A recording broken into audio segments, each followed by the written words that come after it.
oportunidad que me da poder compartir la palabra con ustedes.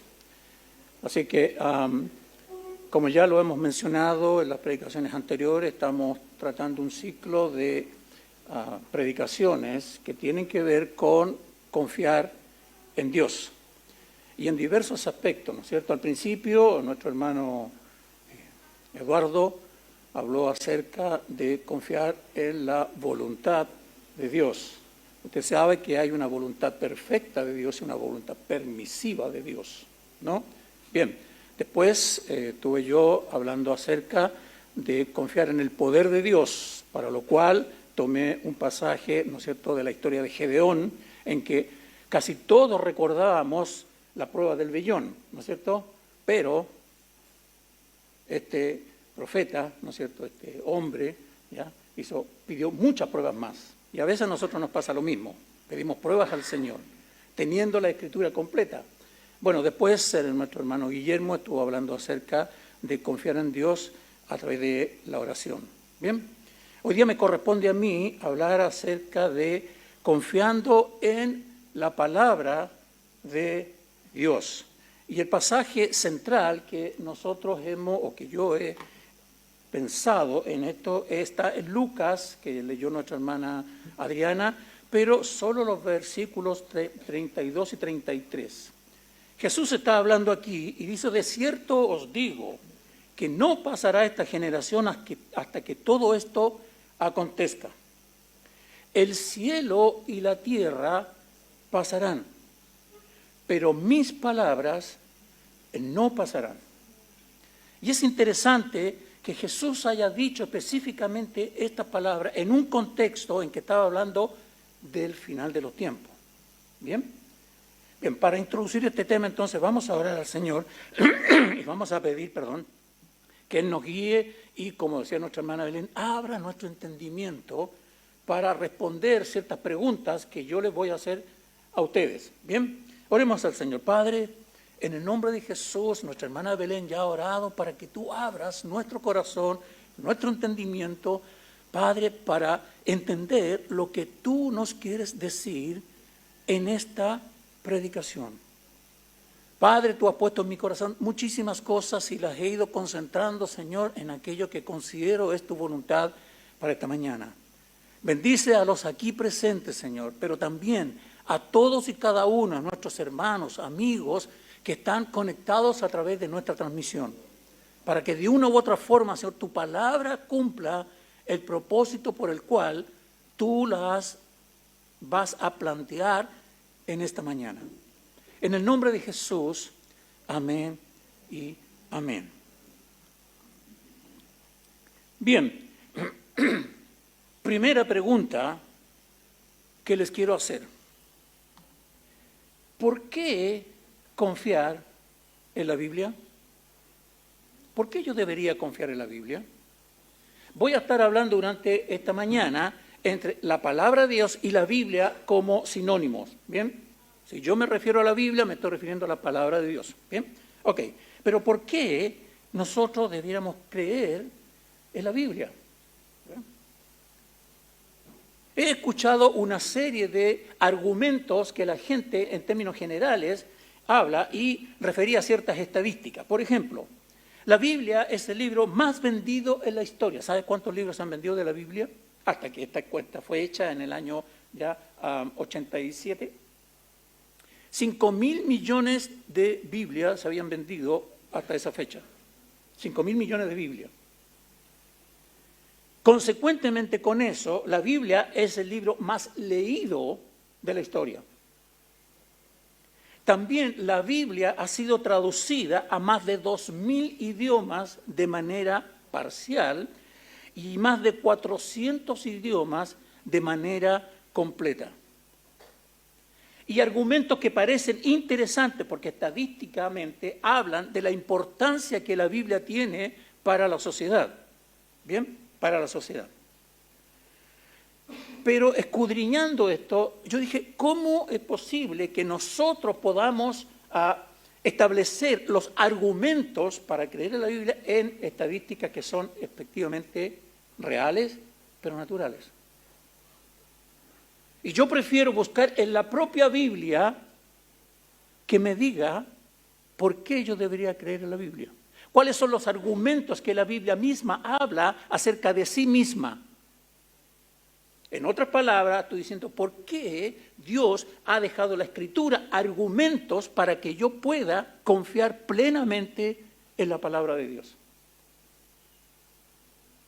He tomado dos aspectos que para mí son muy relevantes en los tiempos actuales. Hay varios más, pero en relación del tiempo, ¿no es cierto?, vamos a tocar solamente dos. Uno tiene que ver con la vigencia de la palabra de Dios. Y el segundo tiene que ver con la autoridad de la palabra de Dios. Bien, hay otros más, yo lo sé, pero vamos a ver solamente estos dos. Y trataré de expresar, ¿no es cierto?, lo mejor posible estos dos argumentos. La primera reflexión que yo me hice cuando estaba revisando este tema es que los cristianos no solo deberíamos saber lo que creemos, sino también por qué yo creo lo que creo. ¿Por qué creemos lo que creemos? Entonces, el primer punto tiene que ver con la vigencia de las Escrituras. El pasaje que nosotros leímos delante, en donde al finalizar el pasaje que yo escogí, que dice, el cielo y la tierra pasarán, pero mis palabras, ¿qué? No pasarán. O sea, todo esto puede ser destruido, pero la palabra del Señor permanece vigente. Creo que Dios ha dicho meridianamente claro que su palabra no pierde vigencia. No pierde vigencia. Hoy día los ataques más feroces que tiene la palabra de Dios es que es muy anticuada, que fue escrita en tiempos antiguos para los antiguos. Hoy el ser humano ha evolucionado y ya no necesitamos sus enseñanzas. Hoy nosotros debemos entender la realidad de manera diferente, mucho más evolucionada. El avance de la tecnología y las ciencias muestran la capacidad de comprensión nuestra, que es mucho más elevada, ¿no es cierto?, que la capacidad de comprensión que los antiguos tenían. ¿Qué análisis más alejado de la realidad? El cielo y la tierra pasarán, pero mis palabras no pasarán. Y quisiera, aunque parezca una herejía, cambiar eso de decir no perderán vigencia. Mis palabras no pasarán, dijo el Señor Jesús. Y efectivamente sus palabras no pierden vigencia. Las palabras pronunciadas por el propio Señor Jesucristo van a permanecer forever, por siempre, por siempre. Mire lo que dice 2 de Timoteo, capítulo 3, verso 16. Dice, toda escritura, hermanos, toda escritura es inspirada por Dios y útil para enseñar, para redarguir, para corregir, para instruir en justicia, a fin de que el hombre de Dios sea perfecto. No está hablando aquí de perfección en el sentido como nosotros lo entendemos. Está hablando de una madurez espiritual. Que uno llegue a una madurez espiritual, que es el propósito que Dios ha tenido con cada uno de nosotros, ¿no es cierto? Maduro. Y enteramente preparado para toda buena obra. Toda buena obra. Cuando uno comienza a tratar de ver un poco este versículo, ¿qué es lo que está diciendo? Útil para enseñar. La enseñanza de la palabra de Dios son tan eficaces independientemente de la cultura, la época o la condición en la que el ser humano se encuentre. Independientemente de eso. Las enseñanzas de las Escrituras son para usted hoy, todas las enseñanzas. Todas. No hay nada que yo pueda dejar de lado. En términos naturales, nosotros nos asociamos más con palabras que no afecten tanto mi carácter o no afecten tanto mi manera de pensar, sino con aquellas en las cuales yo estoy de acuerdo. Pero la palabra de Dios no es así. Y lo vamos a ver más adelante porque estoy diciendo lo siguiente. La ética moral y bíblica para el ser humano permanecen tan vigentes hoy como lo fueron ayer y como lo serán mañana, hasta que el Señor venga. Nada ha perdido un ápice de la vigencia, la palabra de Dios. Romanos 15:4 dice, porque las cosas que se escribieron antes, o sea, el Antiguo Testamento, todo el Nuevo Testamento que para nosotros se escribió antes, ¿no es cierto?, para nuestra enseñanza se escribieron, a fin de que por la paciencia y consolación de las Escrituras tengamos esperanza. Todas las cosas que se escribieron antes, para nosotros, para enseñarnos a nosotros hoy y para enseñarnos a nosotros mañana hasta que venga el Señor, han sido escritas con ese propósito. Para que el carácter del ser humano sea similar, parecido, igual al carácter de Cristo. Romanos 8, ¿se acuerdan de Romanos 8, no es cierto? Porque antes llamó, a esto justificó, a lo que justificó, a esto glorificó. ¿Para qué? Para que fuesen hechos conforme a la imagen ¿de quién? A la imagen de su Hijo. Bien, entonces, todas las palabras que se han escrito en la Biblia y que están en el canon bíblico son para nuestra enseñanza hoy. No ha perdido vigencia, nada. Dice también, para redarguir. El concepto redarguir significa rebatir o refutar todo argumento, especialmente aquellos que hay en nuestras mentes propios, porque yo he abrigado ciertos preceptos, ¿no es cierto? Antes de conocer al Señor yo tenía muchos argumentos para no creer en el Señor y muchos argumentos para no creer en la palabra de Dios.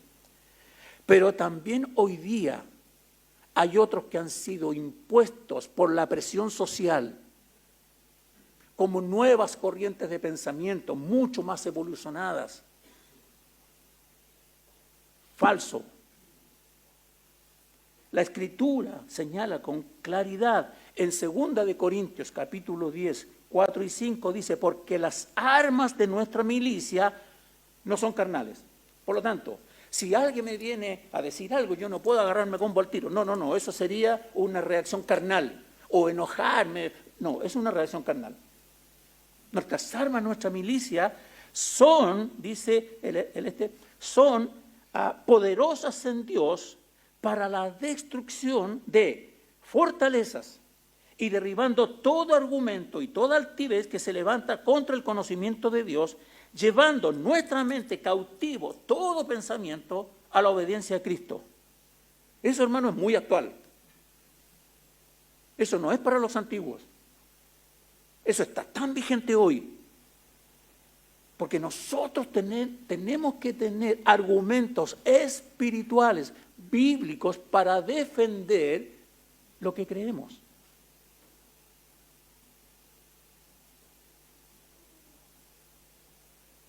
Incluso hoy día se han levantado corrientes de pensamiento dentro del círculo evangélico que objetan hasta el canon bíblico. Nosotros debemos estar firmes en la palabra del Señor, confiando plenamente en la palabra del Señor. Todo lo que dice la palabra del Señor, me convenga o no me convenga. Dice después, útil para corregir. La corrección es vital en la vida del ser humano durante toda su existencia. Nosotros no necesitábamos corrección solamente cuando éramos niños. Cuando somos adultos también necesitamos corrección.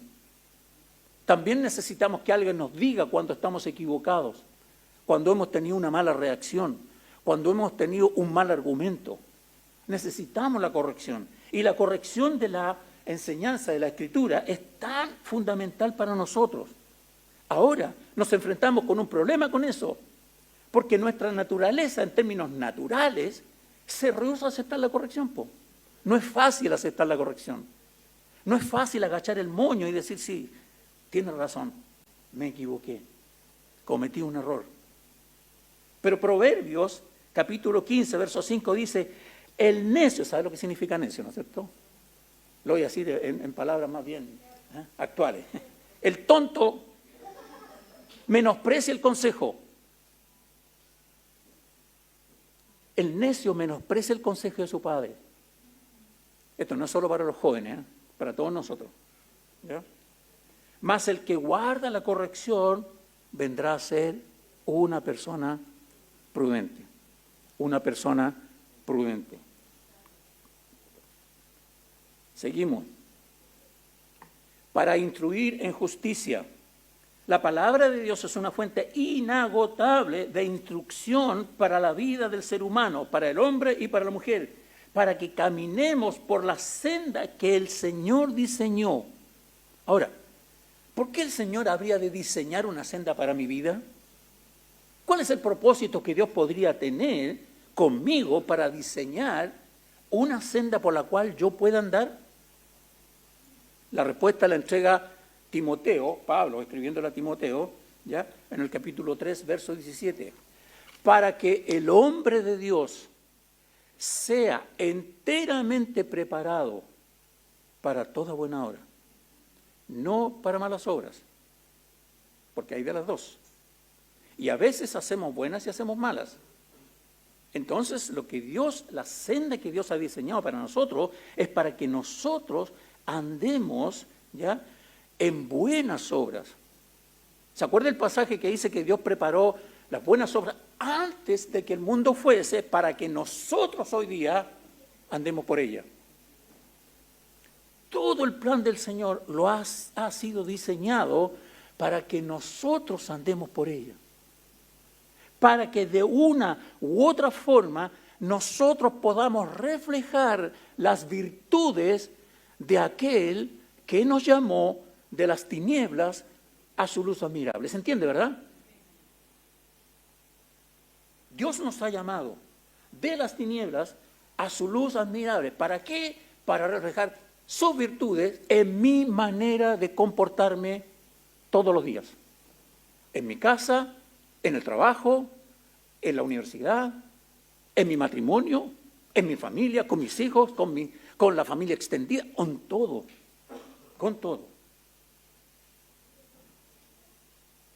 Creo que con estas cosas que hemos mencionado queda meridianamente claro la vigencia de la palabra del Señor. La palabra del Señor no ha perdido un ápice de vigencia. Por mucho que el mundo quiera hacernos entender de que la palabra del Señor ha perdido vigencia. Por lo tanto, yo puedo confiar plenamente en la palabra del Señor, en la Biblia.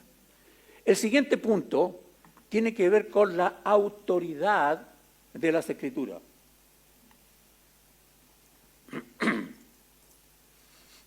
La realidad del mundo incrédulo, las personas que no creen en Dios ni en su palabra, están en rebelión con Dios y no creen.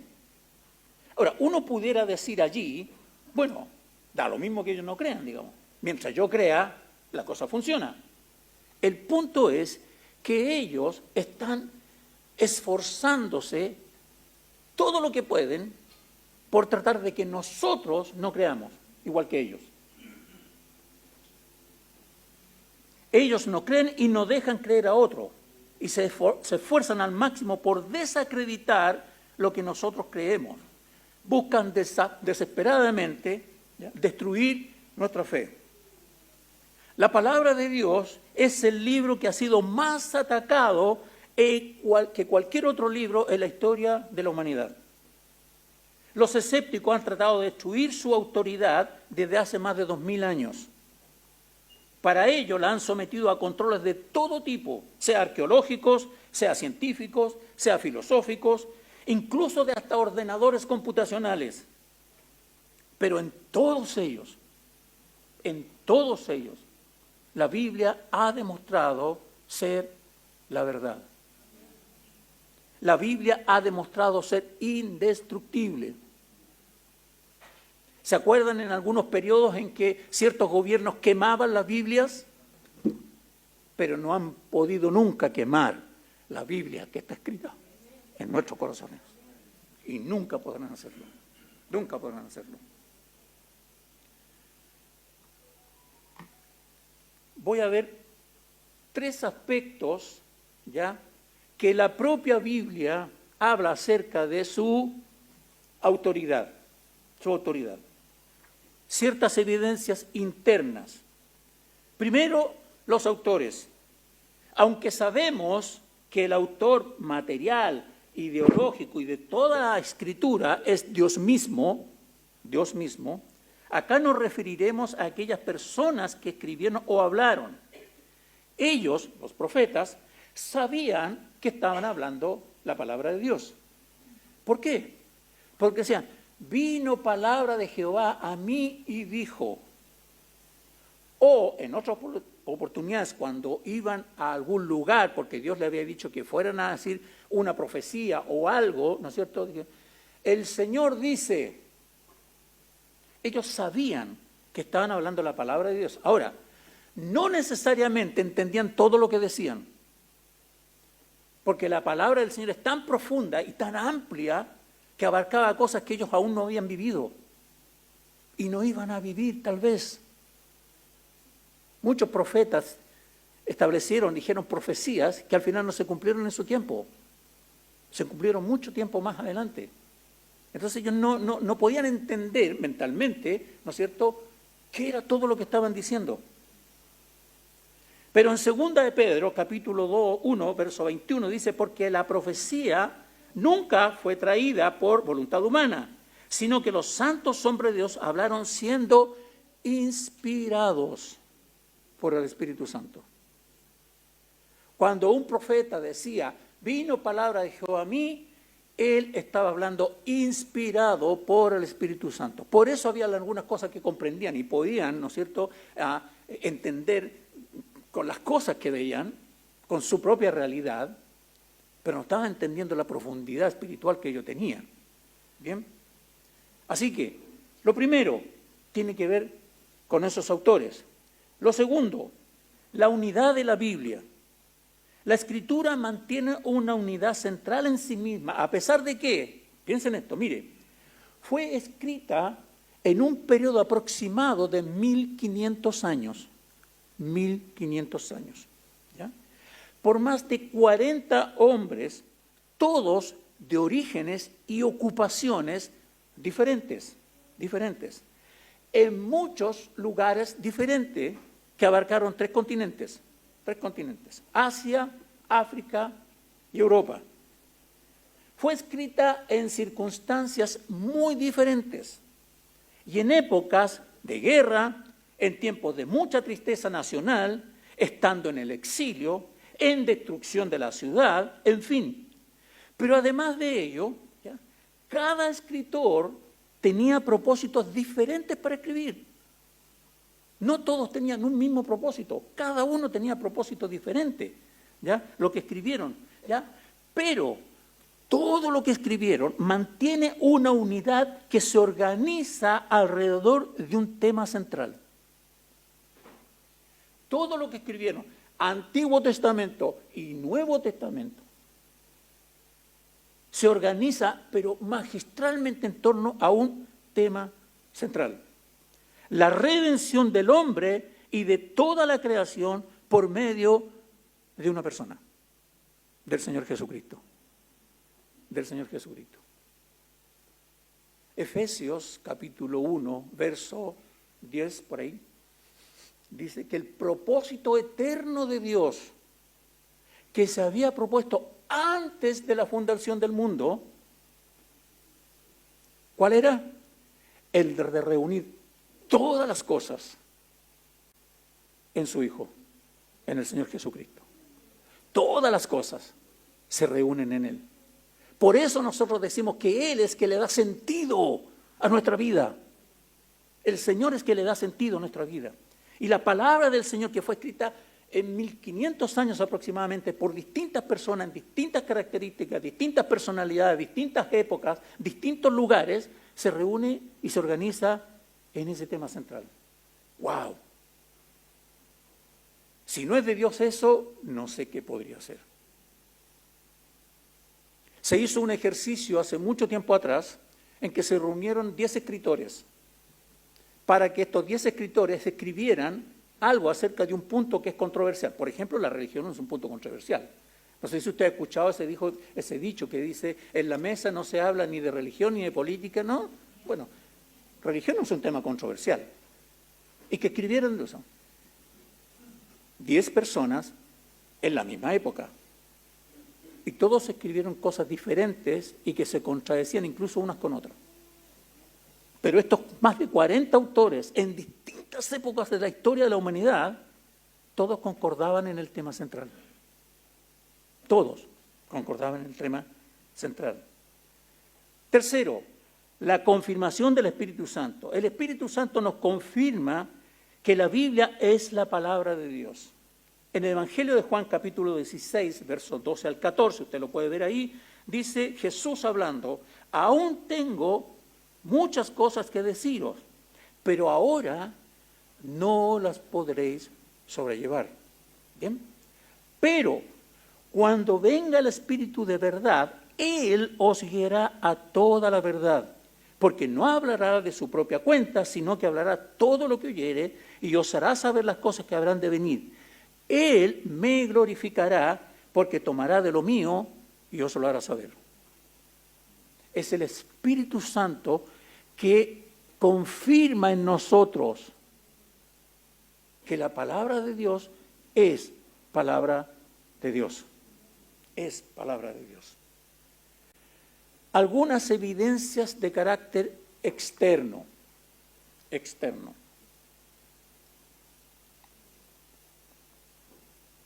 Los hallazgos arqueológicos. Las investigaciones arqueológicas en Medio Oriente han demostrado que la Biblia, la palabra de Dios, es verdadera e infaliblemente exacta en sus descripciones históricas. Un arqueólogo judío, Néstor Glueck, era Néstor Glueck, ¿ya? Que no era muy amigo del cristianismo, ¿ya? Pero él dijo lo siguiente: ningún descubrimiento arqueológico ha contravenido jamás la referencia bíblica. Cada vez que se ha descubierto una ciudad escondida, qué sé yo, y uno va a la Biblia, y en la Biblia estaba dicho ese lugar, la Biblia ha demostrado que dice la verdad. Que después de muchos años se vino a descubrir, mientras tanto, en ese periodo, nadie pensaba que la Biblia podía haber dicho eso. ¿Se entiende, no? Entonces, todos los descubrimientos arqueológicos han demostrado que la Biblia es la verdad. Segundo, la capacidad de transformación de las Escrituras. Hebreos 4:12 dice, porque la palabra de Dios es viva y eficaz y más cortante que toda espada de dos filos. Penetra hasta partir el alma y el espíritu, las coyunturas, los tuétanos, y discierne los pensamientos y las intenciones del corazón. ¡Wow! ¿Qué quiere decir todo eso? La palabra de Dios es el espejo donde mi verdadera realidad, no aquella que yo quiero mostrar, sino mi verdadera realidad es puesta en evidencia. Y lo que evidencia es que soy pecador.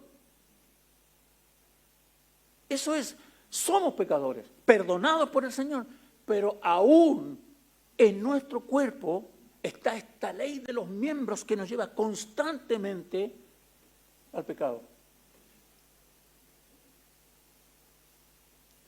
Pero gracias sean dadas a Dios, porque nos ha dado una alternativa en el Señor Jesucristo, para poder estar en su presencia santa. Yo, así, tal como estoy, no podría jamás, ni siquiera alzar los ojos para dirigirme a Dios. Pero lo puedo hacer, porque Él a través del Señor Jesucristo me ve santo. Santo. La palabra de Dios realmente transforma la vida de las personas. Esta bendita palabra ha transformado la vida de drogadictos, de asesinos, de ladrones, de altos funcionarios de gobierno, empresarios, estudiantes, amas de casa y personas comunes y corrientes como tú y como yo. La palabra del Señor transforma. La Biblia, amados hermanos, no es un libro sobre el buen vivir. No es eso. Es mucho más profundo que eso. La palabra de Dios es la fuente inagotable de sabiduría que transforma la vida de toda persona que la toma en serio. O sea, si nuestra vida no está siendo transformada, lo que debo pensar es que no estoy tomando en serio la palabra del Señor. La vida del ser humano debe ser transformada. Y todos estamos en un proceso de...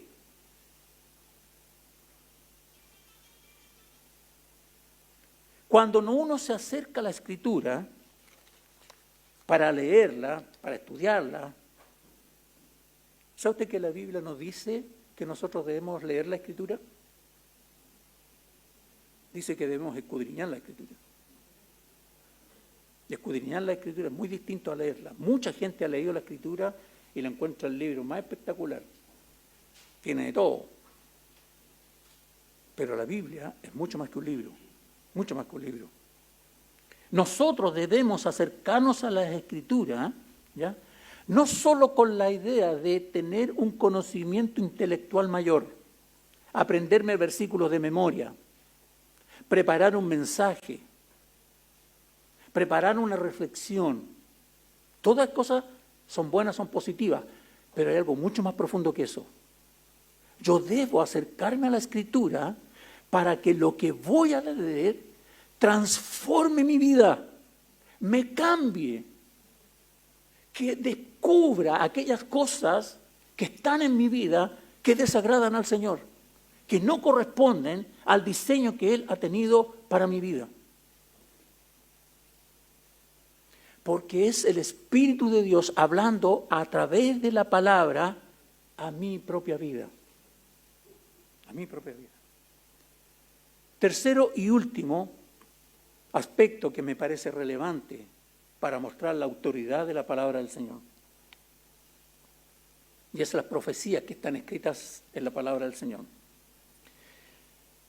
Mire, cuando hice este ejercicio, la verdad que me enredé en algunos lugares, pero después hice quiero hacer como un focus desde el Antiguo Testamento para que usted vea que la profecía bíblica demuestra la autoridad de la palabra del Señor. Si tiene su Biblia ahí, sígame a ver si logramos ver. Vamos a Génesis capítulo 3, versículo 15. ¿Sabe usted que en el Antiguo Testamento, y vamos a ver solamente en el Antiguo Testamento, ¿ya? Hay más de 300 profecías acerca del Señor Jesucristo o del Mesías? ¿Ya? En Génesis 3:15 se nos promete que vendría un Salvador nacido de mujer, ¿no es cierto? Y pondré enemistad entre tu simiente y la simiente suya. ¿Bien? O sea, no va a ser un ángel. El Mesías no va a ser un ángel. El Mesías va a ser una persona, un ser humano. Un ser humano. ¿Bien? Génesis 22:18 dice que ese Salvador vendría de la familia de Abraham. ¿Cuántos hijos tuvo Abraham? ¿Cuántos? 2 hijos. 2 hijos. Tenemos un problema entonces. En este foco que vamos a hacer tenemos un problema. Pero en Génesis 21:12 dice que el Salvador vendría específicamente de Isaac. En Isaac te será llamada descendencia. Ahora, ¿sabe usted cuándo se escribió más o menos el Génesis? 1445 años aproximadamente se escribió el Génesis.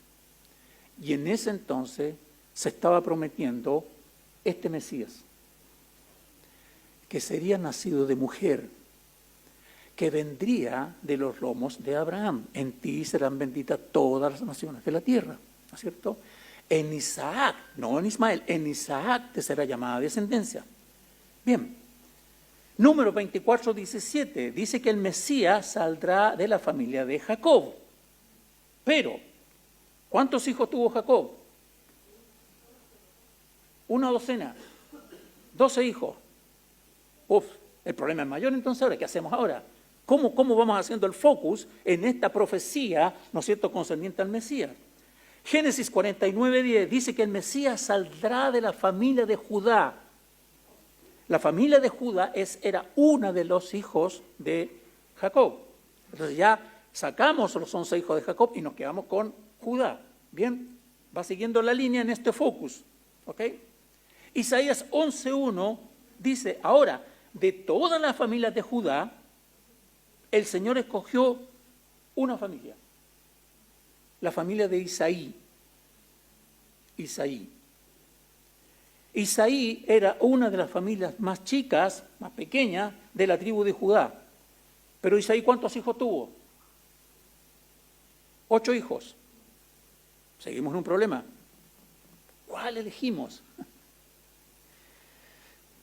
Jeremías 23, 5 y 6 dice que el Mesías saldrá de los lomos de David. David era el más pequeño de los hijos de Isaí. ¿Se acuerda cuando Samuel va a ungir al rey, a la familia de Isaí, y dice, y llega ahí, ¿no es cierto?, preséntame tus hijos, bien, y sale el primero, y Samuel dice, este es el ungido de Dios. Y Dios le dice, Samuel, no, porque tú estás mirando lo que ven tus ojos, pero yo, el Señor, escudriño los corazones y veo lo que hay en el corazón de las personas. Eso tampoco ha perdido vigencia. El Señor está viendo lo que hay en su corazón y en mi corazón. ¿Bien?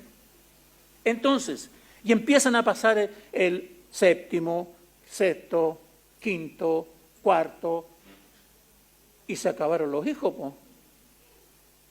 Samuel pregunta entonces, ¿tienes alguien más? Ah, sí, un cabro chico que está cuidando allá la oveja, tráelo. Y ese era David. Y el Señor había elegido a David, específicamente a David. Isaías 7:14 dice que el Mesías iba a nacer de una joven virgen de Israel. Isaías se escribió más o menos como 700 años antes del nacimiento del Señor Jesucristo. Bien. Daniel 24 al 27 dice que el Mesías nacería durante la dominación del Imperio Romano. ¿Sabe cuándo escribió Daniel más o menos su libro? 536 años antes del nacimiento de Jesucristo. Miqueas, que agrega un antecedente adicional, dice que el Mesías nacería en una ciudad llamada Belén, la más pequeña de las familias de Judá.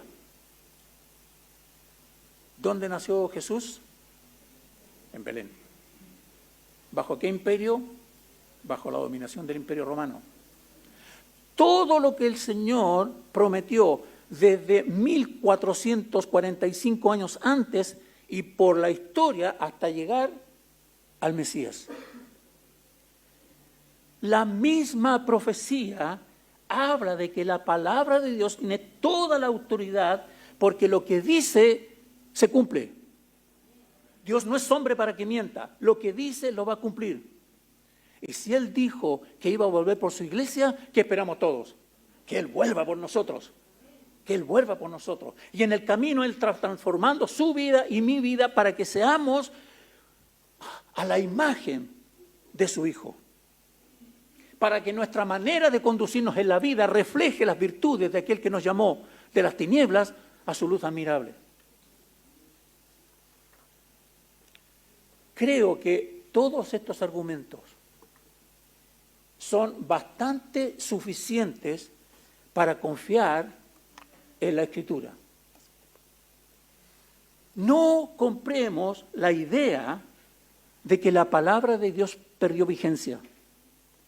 No es cierto, la palabra de Dios es muy vigente. No compremos la idea de que la palabra de Dios no tiene autoridad, porque sí tiene autoridad.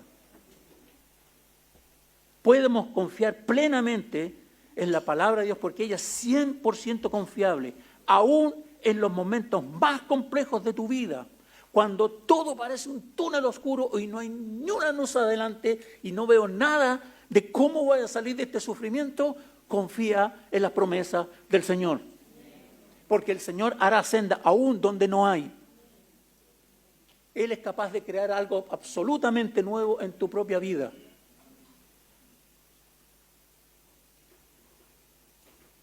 A veces oramos para que el Señor nos acompañe en algún trámite, diligencia o algún viaje, alguna cosa que vamos a hacer. Y no estoy diciendo que sea malo, pero el Señor ha prometido que va a estar con nosotros todos los días, hasta el fin del mundo. Entonces, cuando yo oro por eso, digo, Señor, me estoy pareciendo a, ¿cómo se llama? A Gedeón, porque estoy orando por algo que ya sé que tengo. Si Dios me acompaña siempre, donde yo voy, Él va conmigo. Y Él dijo, no te dejaré ni te desampararé. Podemos confiar plenamente en la palabra del Señor. Póngase en pie, por favor, vamos a orar.